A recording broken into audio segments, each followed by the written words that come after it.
Le temps vu par les mystiques.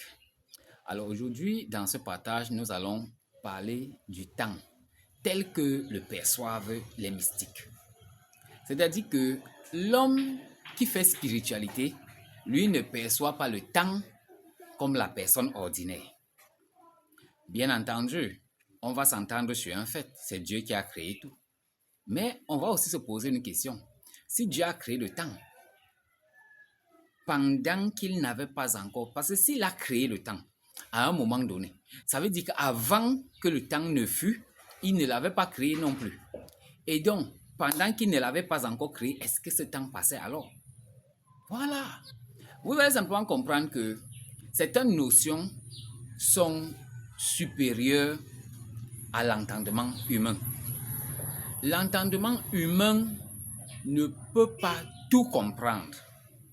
Déjà que nos sens, nos cinq sens qu'on a appris à l'école, vus du côté spirituel, sont des sens qui nous induisent régulièrement en erreur. Leurs facultés ne sont pas telles que nous avons tout le renseignement que nous voulons sur chaque chose. Est-ce que vous comprenez? Vous pouvez dire que voici un objet solide par exemple. Cet objet, il vous paraît solide.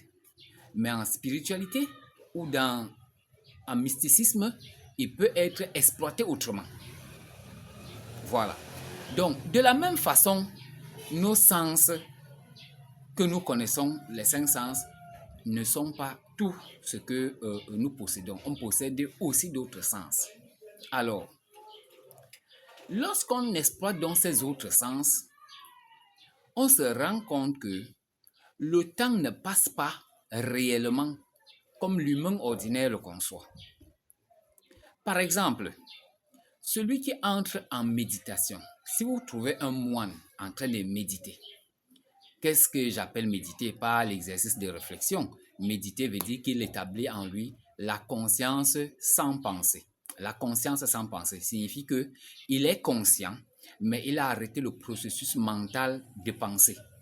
Ses pensées sont au repos et il a fait un vide mental. Écoutez, lorsqu'on parle de vide mental, ce n'est pas comme un vide, c'est-à-dire un espace qu'on a créé comme ça, jusqu'à on peut trouver le vide dedans. Non, c'est pas ça. C'est juste dire que l'ego et le super-ego se résorbent, c'est-à-dire qu'ils baissent de volume parce qu'ils baissent d'intensité de travail, d'activité.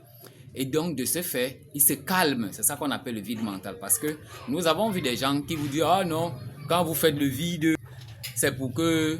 Quand vous faites le vide, c'est pour que les démons viennent entrer dedans. » C'est l'ignorance. C'est ce qu'on dit aux gens dans certaines églises.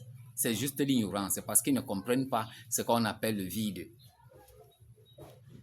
Alors, vidé de ses pensées, l'homme, le moine en méditation, vit le temps présent. Il n'est plus sous l'emprise des humeurs de gauche et droite, c'est-à-dire le canal gauche, le canal droit. Il n'est plus sous leur emprise, c'est-à-dire, si vous voulez, le yin et le yang.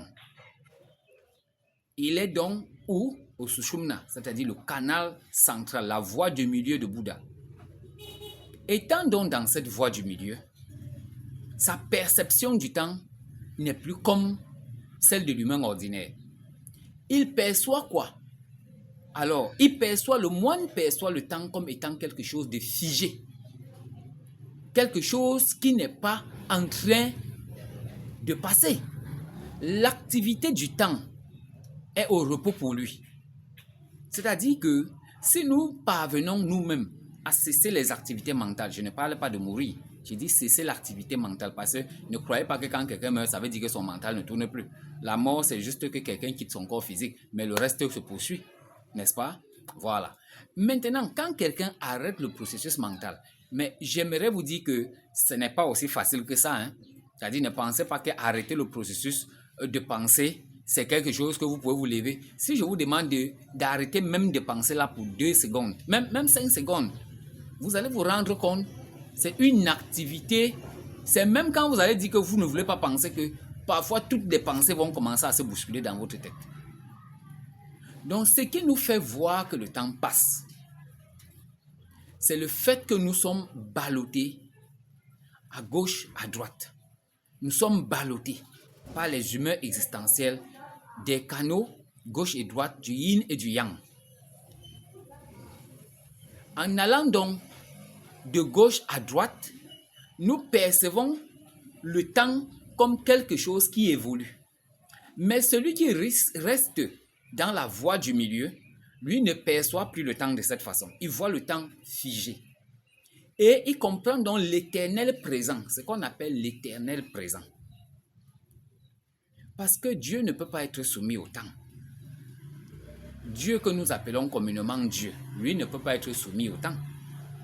Il est le temps. Est-ce que vous comprenez? Il est ce temps-là. Cette donnée que le mental humain ne peut pas appréhender. Il est ce temps, il est aussi l'espace. Bon, c'est vrai pour l'espace, beaucoup de gens vont être d'accord. Mais c'est vrai que aussi, jamais quand les gens, on verra ça dans une prochaine vidéo, lorsque les gens conçoivent le temps, l'espace même, c'est difficile de concevoir l'espace à l'infini. Est-ce que vous comprenez? Parce que si vous concevez l'espace, vous la concevez toujours dans la dimension physique. C'est-à-dire, vous continuez à penser que je suis ici, sur la Terre, et là-bas, il y a des étoiles, il y a d'autres astres, il y a d'autres systèmes, il y a d'autres galaxies, vous continuez à voir les choses comme ça. Vous continuez à voir les choses dans le plan physique. Parce que c'est ce que vos cinq sens peuvent produire jusque-là.